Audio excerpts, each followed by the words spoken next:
안녕하세요, 허연주입니다.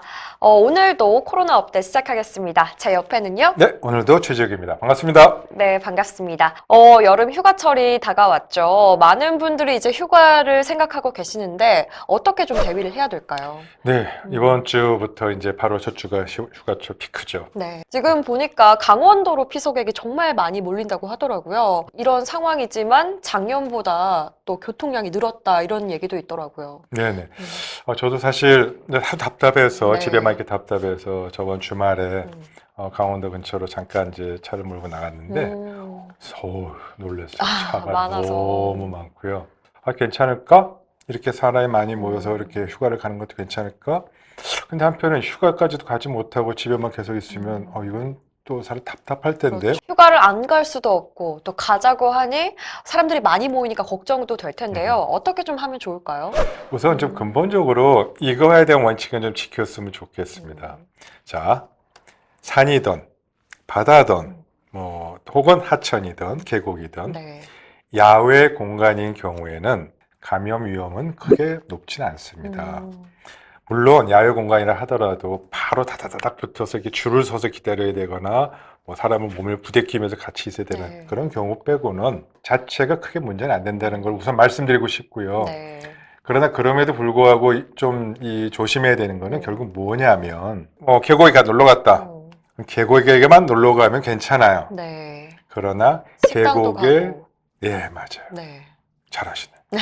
먹어야 되니까 일단. 네, 계곡에 놀러 가기 위해서 누군가는 교통수단을 타고 같이 사람들이 가거나 혼자 놀러 휴가 가는 사람 없잖아요. 맞아요. 가족하고 가거나 친구하고 가거나 혹은 동호회랑 같이 해서 버스를 타고 가거나 혹은 대중교통, 기차나 이런 걸 타고 가게 되면은 결국 그 이동 공간에서가 문제가 될 것이고요. 네. 두 번째로 휴가지에 가서 식당을 이용하거나 또 숙박업소를 하게 되는 경우에 그 경우에 결국 또 사람이 많이 모이게 됩니다.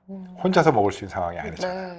따라서 집단적으로 밀폐된 공간에서 밀집해서 밀접하게 접촉하는 그런 공간이 휴가지에서도 반드시 발생할 수밖에 없다.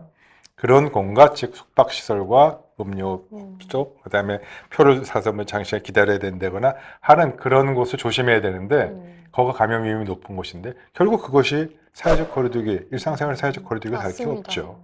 네, 교수님, 그리고 여름 하면 바닷가잖아요. 그렇죠. 네, 바다로 많이 가게 되고 저도 가고 싶은데 마스크 쓰고 가면 괜찮을까요? 마스크 쓰고 어떻게 수영해요? 못하죠. 수영은 저는 안 할 거지만 네, 네. 하실 분들은 있으시겠죠. 예, 바닷물에서 이 코로나19 바이러스가 생존하느냐, 생존 못하느냐, 뭐 이런 얘기도 있었습니다. 네. 원칙적으로 수분, 물 속에서는 코로나19 바이러스가 생존이 다른 곳에서보다 훨씬 생존력이 떨어집니다. 네. 물론 잠시라도 좀 있을 수는 있겠죠. 그러나 이 바닷물을 속에 들어가서 그 물 속에 있던 바이러스 때문에 내가 전파가 될 가능성은 거의 없다고 보시면 되고요. 그 네. 이유는 워낙에 바닷물이 많고 또 감염이 됐다 하더라도 금방 희석이 될 뿐더러 소금물이 들어있기 때문에 생존력은 훨씬 더 떨어진다. 네. 그렇게 생각하시면 되겠고요. 따라서 수영을 하면서 마스크를 꼭 써야 되냐 해수욕장에서 그거는 그러실 필요는 없고요. 네, 그렇긴 어려울 것 같아요. 네. 근데 대신에 백사장에서 선탠을 하면서 좀 이렇게 쉬시면서 네. 마스크를 써야 되겠냐 여부는 이제 이용자의 선택 여부에 네. 달렸지만 아까도 말씀드린 원칙대로 이 오픈된 야외 공간 내에서의 이 마스크 착용은 굳이 필요 없다. 네. 실내 수영장 이런 곳은 어떨까요? 역시 실내 수영장도 역시 문제가 되는 것은 실내 수영장 자체보다는 실내 수영 전후에 탈의실, 옷 갈아입는 곳, 그다음에 대기실, 앞에서 접수하는 곳, 또 이런 곳이 오히려 문제일 수 있기 때문에 네. 그런 점에 이용할 때 그런 점을 주의하시면 되겠습니다. 여전히 손소독도 중요하고요. 그렇죠. 네. 그리고 멀리 떠나시는 분들도 있지만 이렇게 집 근처에서 휴가를 보내는 분들도 계실 텐데요. 코로나 이후로 저도 사실 극장이나 공연장 같은 곳은 거의 가진 않았거든요. 뭐 연극을 보러 가던가 뭐 이래도 될까요? 입장객을 제한해서 네. 단위 면적당 너무 많은 사람들이 들어가지 않도록 인원수를 제한하는 것. 네. 그리고 그 안에 시간당 환기시설을 충분히 3번에서 4번 정도 돌릴 정도로 지금 3번에서 4번 정도는 거의 병원 수준입니다. 그러니까 시간당 전체 공기를 여기 공간 내에 몇 번 돌리느냐.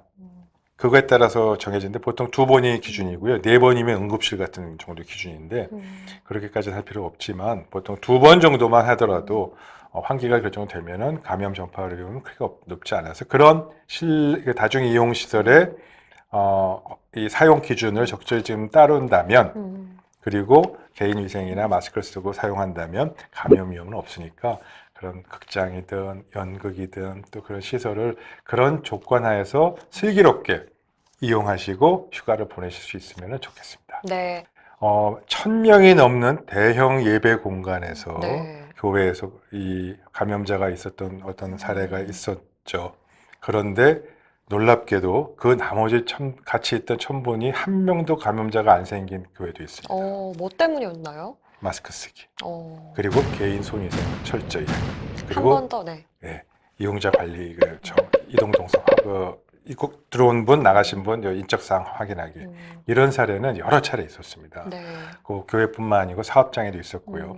따라서 개인 위생과 마스크 착용 이런 부분, 사업장 관리만 소독만 철저히 한다면 다중 이용 시설이라 하더라도 몇백 명이 쓰는 이용 시설이라 하더라도 감염 위험은 없습니다. 네. 이런 위생 수칙 한 번 더 좀 짚어주실 수 있으실까요?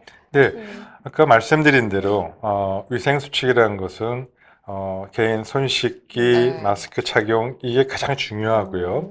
어쩔 수 없이 밀폐된 공간에 사람들이 같이 있어야 되는 경우에는 그리고 식사를 하게 되거나 이런 경우 마스크를 벗어야 되는 경우는 바로 앞에 가급적 사람이 앉지 않고 좀 엇갈려서 이렇게 자리를 앉는다든지 전체 뭐 뷔페처럼 많은 사람들이 모여 있는 곳에서는 줄서기라든지 이런 부분을 제한적으로 피할 수 있는 그런 경우를 염두에 두시는 것이 가장 중요하겠고요. 근데 여기서 정말 중요한 대목이 네. 있어요. 뭔가요?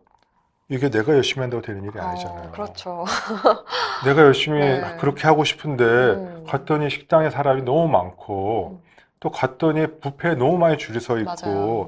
결국 이 부분은 시민들의 자발적 협조도 중요하지만 해당 업소, 식당, 뷔페, 또 유흥시설, 또 이런 업계업소에 네. 사업주가 이 부분에 적극적으로 관리를 해주는 것이 필요하고요. 그리고 지자체가 이런 부분들에 대해서 지도 감독도 같이 해주는, 즉 민과 관과 시민이 같이 협조해서 이런 부분들이 이루어져야지 휴가계 국민들만 다 책임져라. 너네가 책임 뭐 다 해야 되냐 이렇게 얘기하기 곤란하겠죠? 네, 맞습니다. 저희가 또 8월 17일 임시공휴일이 되면서 황금 연휴다 보니까 더 많은 분들이 나가게 되실 것 같아요. 그래서 걱정하시는 분들도 있으실 텐데, 그래도 좀 지켜주시고, 좀 더 개방된 곳에서 안전수칙 지켜주시는 게 좋을 것 같습니다. 네.